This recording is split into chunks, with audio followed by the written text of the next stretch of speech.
23 اگست 2004 کو ہوا. دعا کروا دل سے دعا ہے جی اللہ تعالیٰ آپ کی والدہ کی مغفرت فرمائے اور آپ سب کو صبر جمیل کی توفیق عطا فرمائے. میری امی کا انتقال جمعے کے دن ہوا اور امی نے 2 مرتبہ کلمہ بھی پڑھا تھا. وفات ہونے سے پہلے اس کی کیا فضیلت ہے؟ من کان آخر کلامہ لا الہ الا اللہ دخل الجنہ. نبی صلی اللہ علیہ وسلم نے فرمایا جس کا آخری کلام لا الہ الا اللہ تھا وہ جنت میں داخل ہوگا. لیکن بہرحال علماء نے اس حدیث کی تشریح میں لکھا ہے کہ اس سے وہ مراد ہے جو کبیرہ گناہوں سے بچتا ہو. تو اس طرح کی حدیثوں کا یہ مطلب ہوتا ہے. لیکن بہرحال حدیث کے ظاہری الفاظ یہی ہیں, اللہ کی رحمت سے امید لگائی جا سکتی ہے کہ شاید اللہ تعالیٰ, کیونکہ یہ بھی توفیق بھی ملنا بڑی بات ہے. موت کے وقت جو ہے نا اچھی حالت میں موت ہونا یہ اللہ کی بہت بڑی نعمت ہے. اس سے پناہ مانگا کرو کہ فلم دیکھتے ہوئے یا کوئی الٹا کام کرتے ہوئے موت آ جائے. اس سے پناہ مانگا کرو اللہ تعالیٰ کی. الٹے کام پہ آپ لوگ بہت ہنس رہے ہو, تو جو ہے پناہ مانگا کرو اللہ تعالیٰ کی. تو کوئی اچھے کام پہ نماز پڑھتے ہوئے روزہ رکھتے ہوئے اماں کے پاؤں دباتے ہوئے موت آئے نا ابا اماں کے, تو یہ اچھی موت ہے. مفتی صاحب یہ ہو گیا میرے بھائی وفات. اچھا میں اپنی والدہ سے بہت اٹیچ تھا. میری امی کینسر کی مریضہ تھیں, میں ان کی تمام دیکھ بھال کرتا تھا, کوئی نہیں تھا. مجھے ان کے آخری لمحات یاد آ رہے ہیں. تو یہ والدین کا ٹاپک ایسا ہے نا کہ یہ میرے سامنے چھیڑا ہی نہیں کرو, سمجھ رہے ہو.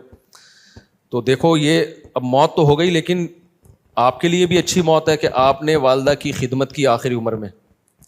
تو جب والدہ کی خدمت کی تو مرنا تو تھا ہی نا, تو کتنی اچھی موت ہو گئی کہ آپ کو خدمت کی توفیق مل گئی. خدا نخواستہ کوئی جھگڑا ہو جاتا, کوئی اونچ نیچ ہو جاتی, وہ ناراض چلی جاتی ہیں, آپ ساری زندگی ایک غم رہتا. تو جو کام ہو جائے نا اس پہ پھر نہیں غم کرنا چاہیے. اس میں شریعت نے کہا ہے جو ہوا بہتر ہوا, تو بچانے کی پوری کوشش کرنی چاہیے. لیکن موت ہو گئی تو اب اس پہ صبر کرو, بولے یار چلو خدمت کا موقع تو مل گیا نا. اسلام میں غم منانا, سوچ کے غمگین ہونا, اس کی کوئی فضیلت نہیں ہے. اسلام میں یہ کہ خوش رہنا سیکھو. ہاں اللہ کی طرف سے کوئی غم آ رہا ہے تو ایک الگ بات ہے. تو اسلام آپ کو غمزدہ دیکھنا پسند نہیں کرتا, اسلام آپ کو خوش رہنا. اسلام کہتا ہے بس ایک غم ہونا چاہیے, وہ کیا ہے؟ آخرت کا. اس کی شریعت میں فضیلت ہے, باقی اپنی زندگی وہ غم لیس بناؤ. آج ایک بندہ آیا, جیسے بعض خواتین آتی ہیں نا شوہر بہت ٹینشن دے رہا ہوتا ہے, میں ان کو کہتا ہوں شوہر لیس ہو جاؤ فوراً, ٹینشن لینے کا نہیں. میں نے کہا شادی سکون کے لیے کی تھی نا, جب سکون ہی نہیں مل رہا تو میاں لیس, اس کو طلاق مانگو, اس سے کوئی بھی طریقہ اختیار کرو جان چھڑانے کا. تو کیونکہ بھائی اپنے سکون کے لیے کی ہے نا, ٹینشنوں کے لیے تھوڑی. ہاں تھوڑی بہت ٹینشن تو ہر گھر میں ہوتی ہے. اسی طرح ایک بندہ آیا, وہی چماٹ والا نا, ایک چماٹ لگایا تو بیوی نے 4 چماٹ لگا دیے. تو اور پتہ نہیں کیا کیا ہو رہا ہے. آپ لوگ کبھی میرے ساتھ خوشبو لگا کے آؤ, کبھی بیٹھو. اب ظاہر لوگوں کے راز فاش ہوتے ہیں اس لیے میں یہ باتیں کرتا نہیں, اور میرا مقصد کسی کا مذاق اڑانا نہیں ہوتا. سب کے ساتھ ایسا ہو سکتا ہے, لیکن میں صرف بتا رہا ہوں کہ سوسائٹی مارکیٹ میں ہو واٹس گوئنگ آن, مارکیٹ میں ہو کیا رہا ہے. تو ایسے موقع پہ پھر میں ان لوگوں کو ڈیورس کا مشورہ دے رہا ہوتا ہوں کہ بھائی جب اتنی نوبت ہے تو فارغ کرو میرے بھائی.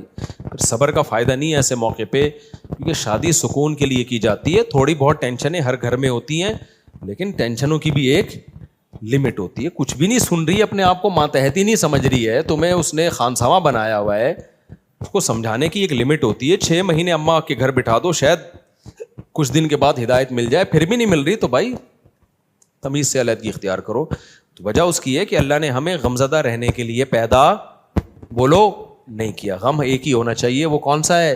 آخرت. تو خوش رہنا چاہیے انسان کو. اللہ کو خوش لوگ کیا ہے؟ پسند ہے. نبی حضرت ابو ہریرہ نے فرمایا کہ نبی صلی اللہ علیہ وسلم نے جب بھی مجھے دیکھا ہے زندگی میں, کبھی ایسا نہیں ہو کہ آپ نے مجھے دیکھا اور مسکرائے نہ ہو.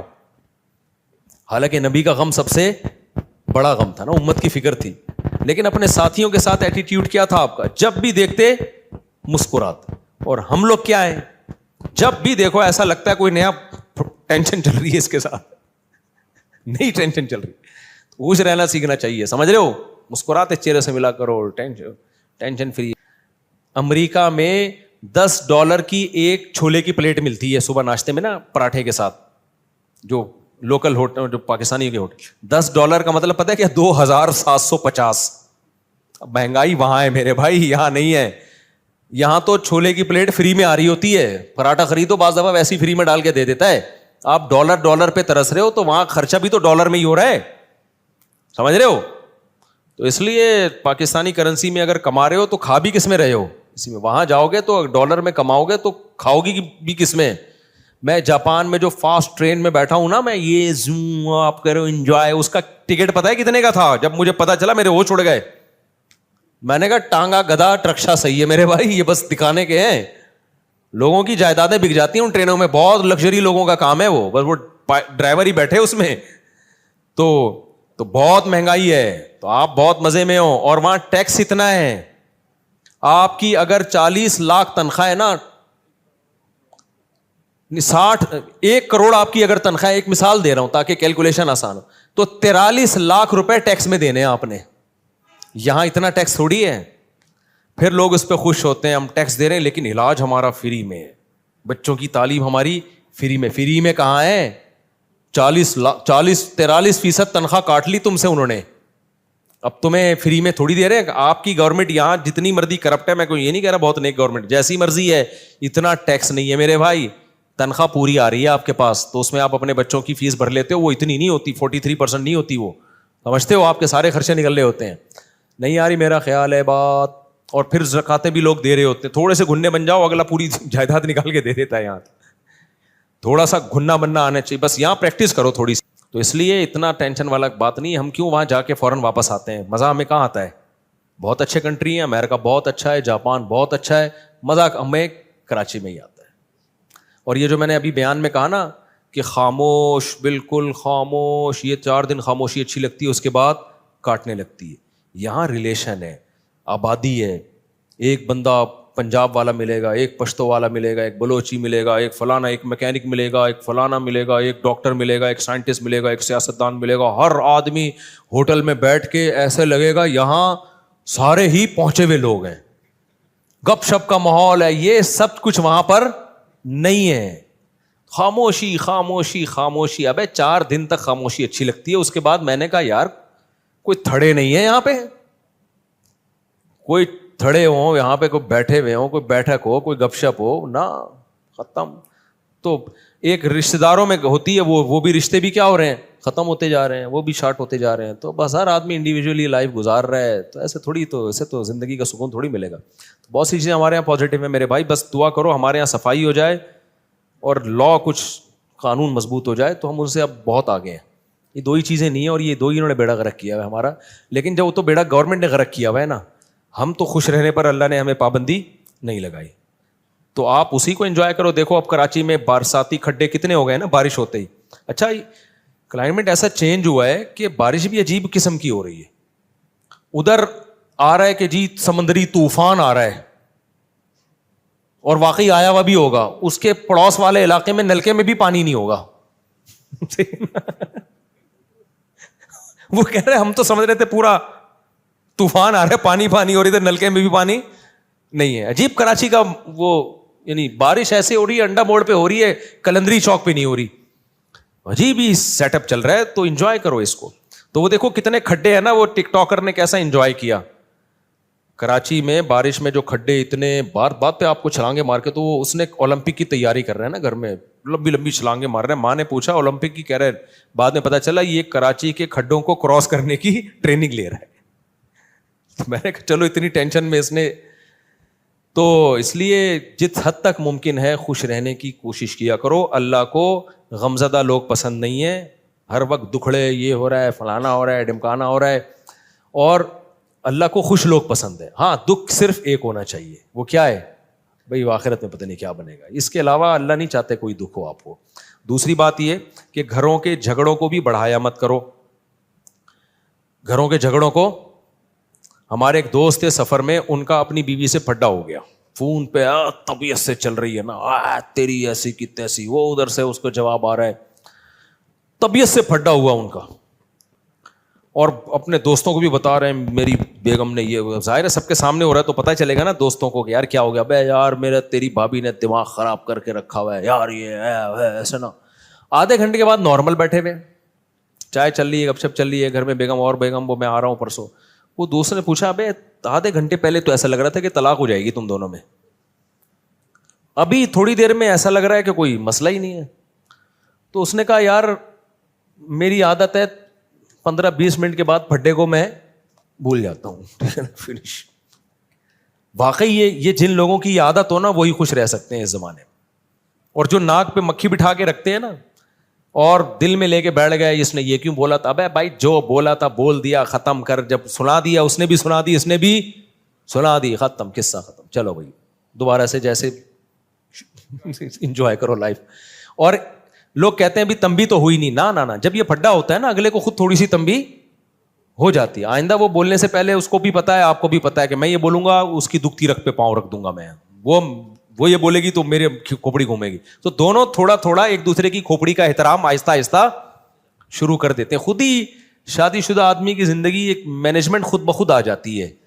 تو اگر آپ جو دل میں لے کے بیٹھ گئے, اس نے میرے کو یہ بولا تھا, اس نے یوں کر دیا تھا, اس نے, یار تمہیں ایک واقعہ سناتا ہوں اس سے بس پھر میں بس آپ لوگ سے 2-4 سوال لے کے بیان ختم کرتا ہوں. اس سے بڑا کیا یعنی ایک طرح سے ظلم ہوگا کہ سیدہ عائشہ رضی اللہ تعالی عنہا پر جب تہمت لگی ہے نا, منافقین نے جھوٹی تہمت لگائی, اس میں حضرت مصطح رضی اللہ تعالیٰ عنہ جو صحابی رسول ہیں وہ بھی اس پروپیگنڈے کا شکار ہو گئے تھے.